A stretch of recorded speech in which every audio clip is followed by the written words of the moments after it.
gerçekten şu zor günlerde moral gibi oldu insanlara. İnsanların bakıyorum altına yazdığı yorumlara. Hani mutlu oldular yani. Üretiriz, yaparız.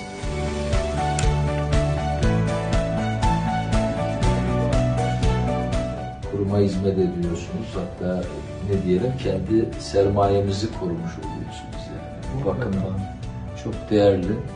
Hem size hem bütün iki arkadaşımızın bu emeğine minnet duyuyoruz. Teşekkür ederiz.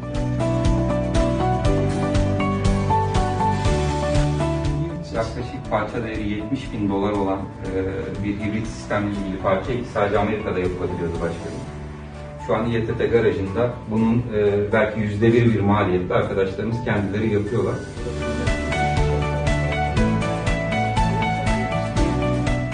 Böyle kıymetli bir işi başarmış arkadaşlarımıza 3 maaş ikramiye verilmesinin bence değerli bir işi imza attıkları için haklarıdır diye düşünüyorum.